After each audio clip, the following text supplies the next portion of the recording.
بسم اللہ الرحمن الرحیم۔ السلام علیکم۔ آج جو کتاب میں آپ کے ساتھ شیئر کرنے لگی ہوں اس کا عنوان ہے پیارے رسول صلی اللہ علیہ وآلہ وسلم کے پیارے معجزات، جس کی تحقیق و تالیف میاں یاور حسین جو کہ نیو کاسل برطانیہ میں رہتے ہیں انہوں نے کی ہے۔ اس کا آج ہم پہلا باب پڑھنے کی کوشش کرتے ہیں جس میں معجزات کا ذکر ہے۔ سب سے پہلے ہم بات کرتے ہیں اپنے پیارے نبی کے بارے میں۔ سب سے پہلے اور آخری نبی اور رسول حضرت سیدنا محمد رسول اللہ صلی اللہ علیہ وآلہ وسلم اس دنیا میں آنے کے اعتبار سے سب سے آخری اور عالم ارواح میں سب سے پہلے نبی ہیں۔ حتیٰ کہ فرمایا، میں اس وقت بھی نبی تھا جب آدم علیہ السلام روح اور جسم کے درمیان تھے۔ نام محمد کا چرچا عالم بالا میں۔ اللہ عز و جل نے حضرت آدم علیہ السلام کو انبیاء اور مرسلین کی گنتی کے برابر لاٹھیاں دیں۔ یہ تعین نہیں کیا جا سکتا کہ وہ لاٹھیاں کتنی اور کیسی تھیں۔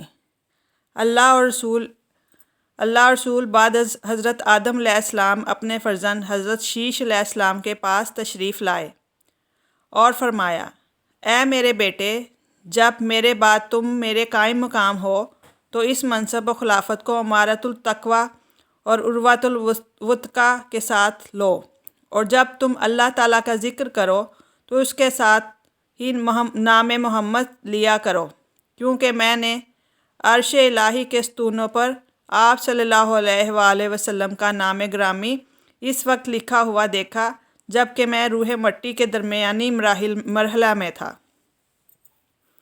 اس کے بعد مجھے آسمانوں کی سیر کرائی گئی۔ میں نے آسمان میں ہر جگہ اور ہر مقام پر محمد صلی اللہ علیہ وآلہ وسلم لکھا دیکھا۔ پھر میرے رب نے مجھے جنت میں ٹھہرایا تو میں نے جنت میں ہر محل اور ہر دریچے پر اسم محمد تحریر دیکھا۔ نیز میں نے نام محمد کو حوروں کی پیشانیوں پر اور جنت کے درختوں پر اور درخت طوبہ کے ہر پتے پر اور سدرۃ المنتہا کے ہر ورق پر اور پردوں کے ہر گوشے پر اور فرشتوں کی آنکھوں کے درمیان لکھا دیکھا ہے۔ تو تم اس اسم گرامی کا کثرت سے ذکر کرو، کیونکہ فرشتے بھی اس کا ذکر کرتے ہیں۔ ارض ہند میں پھولوں کی پتیوں پر اسم محمد کے انوار۔ حضرت ابو الحسن علی بن عبداللہ ہاشمی کہتے ہیں کہ میں ہندوستان گیا تو میں نے ایک گاؤں میں سیاہ رنگ کے پھول کا ایک درخت دیکھا۔ وہ سیاہ پھول ایک بڑے پھول میں کھلتا تھا، نہایت پاکیزہ خوشبو، اس کی پنکھڑیوں کا رنگ سیاہ تھا اور ان پتوں پر سفید حروف میں لا الہ الا اللہ محمد رسول اللہ، ابو بکر صدیق، عمر الفاروق لکھا تھا۔ میں نے سوچا کہ شاید یہ پھول مصنوعی ہے۔ اس کے بعد میری نظر ایک اور کلی پر پڑی۔ میں نے اسے ہاتھ سے کھولا تو دیکھا اس میں بھی ویسا ہی لکھا ہوا تھا۔ اس بستی میں ایسے پھول کثرت سے تھے، حالانکہ اس بستی کے باشندے بت پرست تھے اور وہ اللہ عز و جل کو جانتے بھی نہیں تھے۔ حضرت سلمان فارسی کے ایمان لانے کا واقعہ قبل از بعثت بشارت ملی۔ حضرت سلمان فارسی رضی اللہ تعالیٰ عنہ نے ایک مرتبہ اپنا اسلام کی طرف متوجہ ہونے کا واقعہ بیان کیا کہ میں ایرانی النسل تھا اور میرا باپ ایک کاشتکار تھا جو مجھ پر بڑا مہربان اور شفیق تھا، حتیٰ کہ گھر سے باہر نہ نکلنے دیتا۔ وہ مذہباً آتش پرست اور عقائد کا پکا تھا۔ میں اس کے آتش خانے کا محافظ اور منتظم تھا۔ میں دوسرے لوگوں کے مذہبی نظریات اور رسوم سے بیزار تھا۔ اس سلسلے میں مجھے بس اسی قدر معلوم تھا کہ جو کچھ میں نے اپنے ماحول سے حاصل کیا تھا۔ میرے باپ کی زمین پر کچھ کارندے مقرر تھے۔ ایک روز میرے باپ نے مجھے بلا کر کہا، میرے بیٹے، مجھے اس زمین کی فکر لاحق ہے، اس کی دیکھ بھال کی ضرورت ہے۔ تم کھیتوں پر جا کر کارندوں سے یہ کہہ دینا، مگر وہاں ٹھہر نہ جانا، کیونکہ تمہارے ٹھہر جانے سے سارا کام درہم برہم ہو جائے گا۔ میں چل پڑا۔ راستے میں سائیوں کے ایک گرجا پر گزر ہوا۔ اندر سے آوازیں آ رہی تھیں۔ میں نے لوگوں سے پوچھا، یہ عمارت کیسی ہے اور ان میں کون لوگ رہتے ہیں؟ لوگوں نے مجھے بتایا، یہ سائیوں کا کنیسہ ہے اور اندر لوگ عبادت میں مصروف ہیں۔ یہ اس کی آوازیں ہیں جو تم سن رہے ہو۔ میں ان کو اور ان کے طرز عبادت کو دیکھنے کے لیے اندر چلا گیا۔ مجھے ان کا طرز عبادت دیکھ کر بہت हैरानी हुई कि मैं इनके पास ही बैठा रहा। इनके पास से हटने को दिल ना चाहा जब तक सूरज ग़रूब हो गया। मैं रात के वक्त जब घर वापस आया तो लोग मुझे तलाश कर रहे थे। मुझे देखकर बाप ने कहा, तुम कहाँ रह गए थे? क्या मैं तुमने को जल्दी वापस आने की तकीद नहीं की थी? मैंने कहा, अब्बा जान, मैंने ऐसे लोगों को देखा है जिनको लोग ईसाई कहते हैं। मुझे इनकी इबादत और दुआ बड़ी पसंद आई। मैं इस ख्याल से बैठ गया कि देखूं वो क्या करते हैं। मेरे वालिद ने जवाब दिया, ऐ मेरे बेटे, तेरा और तेरे आबा व अजदाद का दीन इनसे बेहतर है।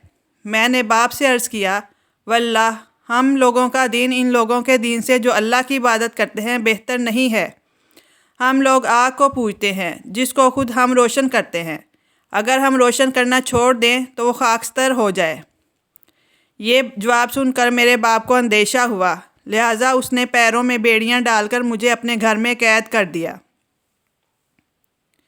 इसके बाद मैंने नसरानियों के पास एक शख्स को भेजा और उनसे पूछा, तुम्हारे दीन के असूल कहाँ मिलेंगे?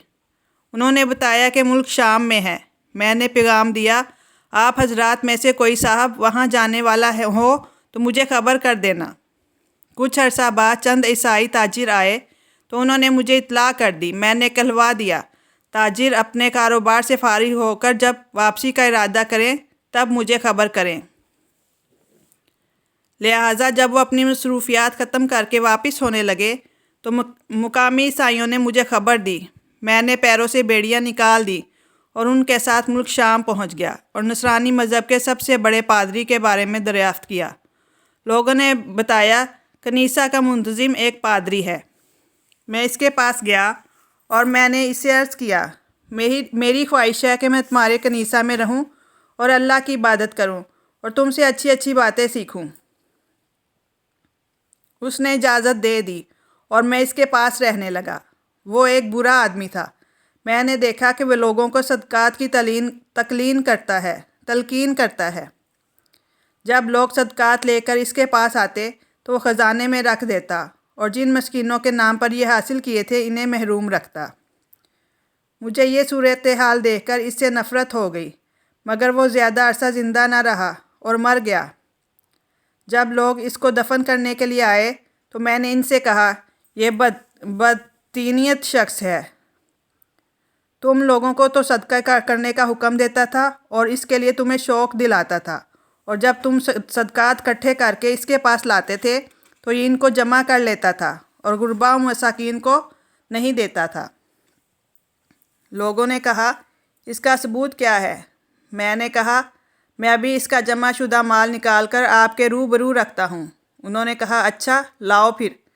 मैं गया और 7 मटके सोने चांदी से भरे हुए इनके सामने लाकर रख दिए। जब लोगों ने ये देखा तो कहने लगे, हम इसे हरगिज़ दफन ना करेंगे। इसके बाद उन्होंने इसे सूली पर लटकाया और संसार कर दिया।